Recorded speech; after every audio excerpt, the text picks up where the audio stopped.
Em Quando Me Apaixono, Roberta avisa que não pretende ir embora com a mãe, mas Josefina diz que sabe que a filha vai acabar mudando de ideia, por causa do ódio que sente pelos Monterrúbio e por Regina. A moça, entretanto, confessa que muitas vezes odiou a mãe mais do que a eles, mas a bandida afirma que é melhor a garota aprender a superar o ódio, pois isso é o mais conveniente para as duas. Na empresa, Beth pede para falar com Gonçalo e diz a ele que se trata de um assunto delicado. A secretária começa a contar a história, mas Germano aparece na sala do sócio e conta que foi almoçar com Beth no outro dia e ela disse que gostava muito de marketing. Por isso, pensou que talvez a moça pudesse cursar uma faculdade. Sem desconfiar de nada, Gonçalo diz que é uma boa ideia, mas quer saber sobre o que a secretária estava falando. A moça dá uma desculpa e se retira, deixando os sócios conversarem sozinhos. Gonçalo agradece ao sujeito por tudo o que ele tem feito e ainda diz que desde que ele chegou à empresa, os negócios têm ido muito bem. O cara, armando a maior mentira, diz a Gonçalo que fechou o negócio com um importante empresário, mas terá que ir à casa de campo dele para assinar o contrato e pede ao empresário que permita que Roberta o acompanhe. O inocente diz que, se a moça topar, para ele, não teria nenhum problema. No escritório do marido, Inês comenta que gostaria que as provas de que Renata é a verdadeira filha de Regina estivessem prontas antes da garota descobrir sobre o incêndio no manicômio. Isidro, então, revela que Gonçalo contou que Josefina não apareceu entre os feridos que foram enviados para o hospital, e o mais provável é que a mulher esteja morta. Porém, Inês tem uma opinião diferente e acha que Josefina escapou. O advogado de Constanza dá uma passadinha no escritório de Honório para contar que conseguiram encontrar a casa de Corina, mas a mulher não tem aparecido por lá. O rapaz conta que alguns agentes ficaram de tocaia, esperando que Corina dê as caras no local. Na cadeia, Constanza reza, pedindo à Virgem Santa que a ajude a sair dali. Enquanto isso, no interior, Adriana diz a Matias que não deveriam contar a Gonçalo sobre Roberta e Germano. Porém, o rapaz diz à noiva que apesar do empresário ser super competente e tudo mais, ele não deve trabalhar na empresa, se não sabe respeitar a família Monterrúbio. Só que Adriana, inteligente como sempre, diz que a única prova que os dois têm naquele momento é a palavra de Julieta, o que não é suficiente para acusar Germano e Roberta de nada. O casal de pombinhos acaba mudando de assunto e resolve trocar carícias e juras de amor. No caminho de volta para a Bonita, Regina não consegue parar de pensar no incêndio do manicômio e na possível morte de Josefina. Porém, está mais preocupada com Renata e como a moça vai receber aquela notícia. Renata, por sua vez, não consegue parar de pensar em Jerônimo e quer saber por que o marido sempre a machuca. Augusto, na direção, diz a si mesmo que precisa usar a raiva e a mágoa de Renata contra Jerônimo a seu favor, antes que a moça volte para a capital, pois precisa obrigá-la a abrir novamente seu coração e deixá-lo entrar.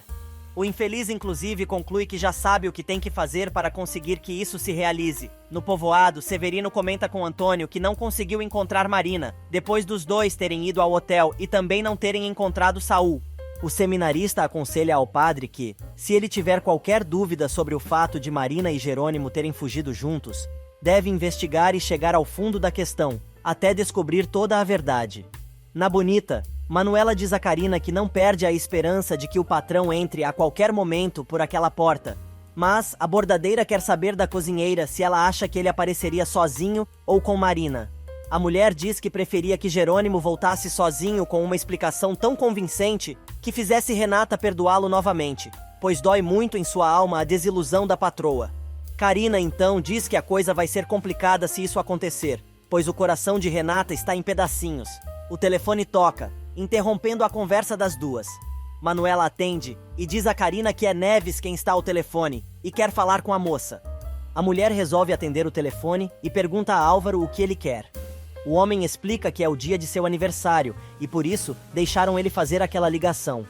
O sujeito ainda diz que não sabia que o melhor presente de aniversário que poderia ganhar era ouvir a voz da ex e começa a choramingar, se fazendo de vítima e dizendo que está muito sozinho. Ele diz ainda que pensou em todos os erros que cometeu e blá blá blá, mas o agente manda o médico desligar. Porém, antes de largar o telefone, o doutor confessa que sempre amou a moça, mesmo sabendo que seu amor foi doentio. Manuela, que acompanhou a ligação, diz a Corina e diz que é tarde para aquele arrependimento, e a moça comenta que não gostou de escutar o presidiário. Na cadeia, Álvaro se atira no chão, chorando como um bebê e chamando pelo nome da ex-esposa, totalmente descontrolado. Nesse meio tempo, Carlos tenta, mas não consegue fazer as coisas direito no laboratório da fazenda. Priscila, a cheira-peido, que obviamente está colada no rapaz, quer saber o que houve e ele tem um ataque de raiva. Arrancando as bandagens da mão, o moço diz: "Eu tô cansado de não poder fazer nada." A moça tenta acalmar o rapaz, dizendo que é para isso que ela está ali, mas ao olhar a mão do agrônomo, os dois percebem que está quase tudo cicatrizado.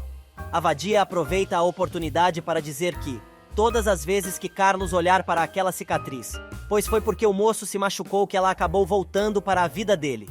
Carlos fica sem jeito e diz que é melhor os dois continuarem trabalhando, pois quer que esteja tudo pronto quando Jerônimo voltar.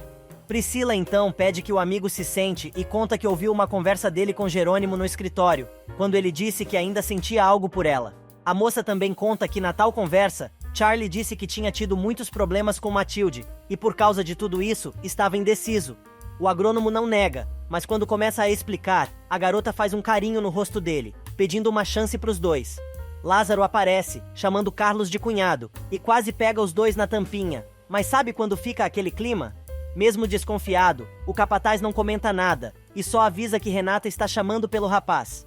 Carlos resolve acompanhar Lázaro de volta à casa grande, e recebe a notícia de que a moça vai embora no dia seguinte para a capital, avisando ao agrônomo que, depois que for embora, não quer saber nada daquele lugar nem de Jerônimo, assim como também não quer que o marido saiba que ela saiu dali grávida.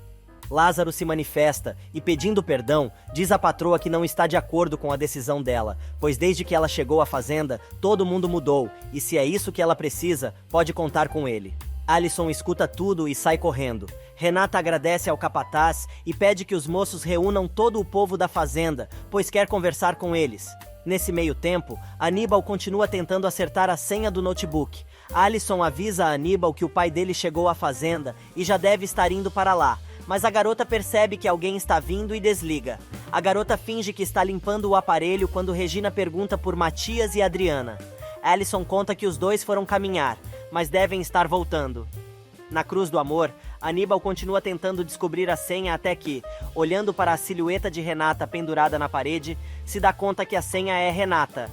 Na Bonita, Carlos avisa a todos que Renata quer falar com todos depois do almoço, pois acha que a patroa quer se despedir e pedir um favor.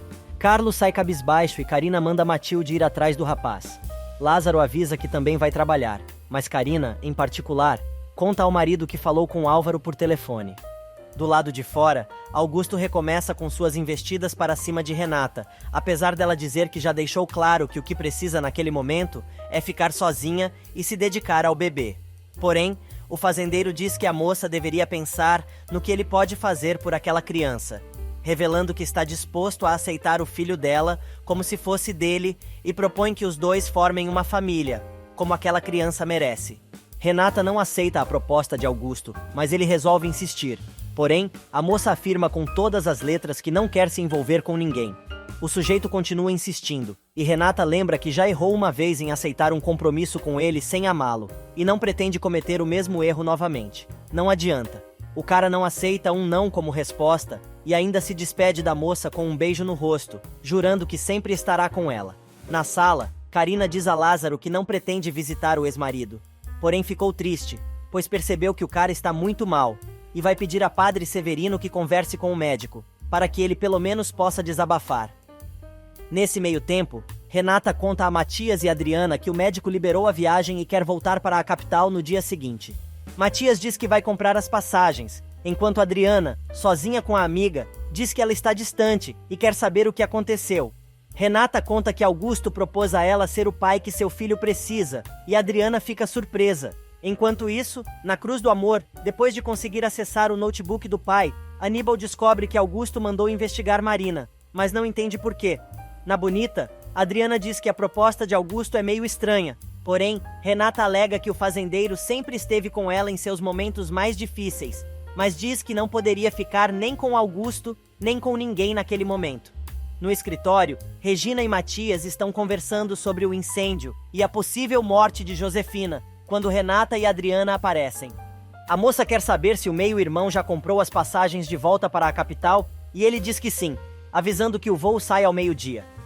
Na fazenda ao lado, Aníbal descobre que Saul, que estava aprontando com Augusto, foi namorado de Marina há alguns anos. Obstinado, o rapaz diz a si mesmo que precisa encontrar mais provas antes que o pai retorne. Na Bonita, Renata se despede de Cigana, se lamentando por ter que ir embora dali para nunca mais voltar. Aníbal consegue encontrar os dados de Saul, mas quando vai anotar, escuta a voz do pai chamando por Margarida. Apavorado, o rapaz resolve fugir pela janela do escritório. Sem perceber nada, o fazendeiro entra rindo e, apontando para o quadro do rótulo de seu vinho, jura que vai convencer Renata a se casar com ele. Na Bonita, Matilde e Priscila se enfrentam. A empregada empurra a enóloga em uma poça de lama e pede desculpas por ser tão desajeitada. A enóloga, furiosa, diz que só caiu porque Matilde a empurrou, e as duas acabam brigando feio. Para encerrar a história, Matilde avisa que se a moça continuar naquela fazenda, vai transformar a vida dela em um inferno, e ainda enfia a mão cheia de lama na cara da metida. Na capital, Roberta chega à empresa, e Beth avisa que Germano quer falar com ela. Na cadeia, Honório conta a Constanza sobre o incêndio, e Constanza lamenta, mas o cara avisa que ainda não é certo que Branca e Josefina tenham morrido. Ele conta ainda que conseguiram encontrar a casa de Corina, que está sendo vigiada pela polícia. No apartamento de Germano, Josefina decide mudar o penteado e corta os cabelos, largando as pontas no chão do quarto, enquanto comemora sua liberdade e o dinheiro que roubou de Branca. Gonçalo liga para o dentista de Josefina explicando a situação, mas Beth avisa ao empresário que o investigador que ele contratou já chegou. Gonçalo entrega ao detetive particular uma pasta com os dados de Jerônimo e recomenda ao sujeito que localize o marido de uma de suas filhas, que desapareceu durante o final de semana de Santana do Guadalupe, e pelo que souberam, tomou um avião para a capital com uma médica chamada Marina Sepúlveda. O empresário ainda adverte a Escandon que aquele assunto é estritamente confidencial. Roberta vai ao escritório de Germano, e o tiozão conta que conseguiu a permissão de Gonçalo para que ela o acompanhe a uma casa de campo para fechar um contrato. A moça elogia o amante e os dois acabam se beijando. Mas Beth, que foi levar o café que o chefe pediu, acaba vendo a cena e fica apavorada. Na Bonita, Renata agradece o carinho e o apoio de todos durante o tempo em que esteve naquela casa. As mulheres choram, mas Renata avisa que não pretende mais voltar. Ela pede a todas que não contem a Jerônimo que ela foi embora grávida, e quer que todos respeitem a sua decisão, fazendo com que todas prometam a ela não contar nada ao patrão. A mulherada cai no choro abraçadas a Renata, enquanto Regina comenta com Adriana que Renata é uma pessoa muito querida por todos que a conhecem. Na capital, Josefina, de visual novo, lê sobre os mortos no incêndio do manicômio e descobre seu nome entre os corpos ainda não identificados. Feliz da vida, a doida comenta com ela mesma que é ótimo para seus planos que todos pensem que ela está morta. Mas Josefina cai em si e percebe que no jornal não há nada sobre Branca, nem sequer alguma coisa que diga que foi ela quem cometeu o incêndio, e acha estranho. A mulher começa a achar que a comparsa acabou sobrevivendo, mas começa a dizer em voz alta que isso seria impossível depois que ela jogou a mulher da ponte. No necrotério, o legista começa a fazer a autópsia no corpo de Branca e descobre que a falecida tinha um bilhete em um dos bolsos da calça que dizia o seguinte: "Sou Branca, e fui eu quem incendiou o pavilhão psiquiátrico da penitenciária feminina, porque queria que o doutor Leandro pagasse pelo que me fez." Só que, na verdade, quem escreveu a carta foi Josefina, que aproveitou para colocar no bilhete os abusos sexuais do diretor do manicômio, ferrando com o cara também. Na carta, Josefina também colocou na carta uma mensagem de que Branca teria tirado a própria vida. Porém, o legista, ainda relatando o caso, percebe que a vítima tem uma marca no pescoço que indica que ela foi enforcada. No escritório de Germano, Roberta reclama que Beth ainda não levou o café que pediu quando chegou à empresa. A moça resolve pedir ao amante para fazer algumas mudanças na decoração do apartamento e gostaria de fazer uma surpresa ao empresário. Por isso, gostaria que ele não aparecesse por lá por alguns dias.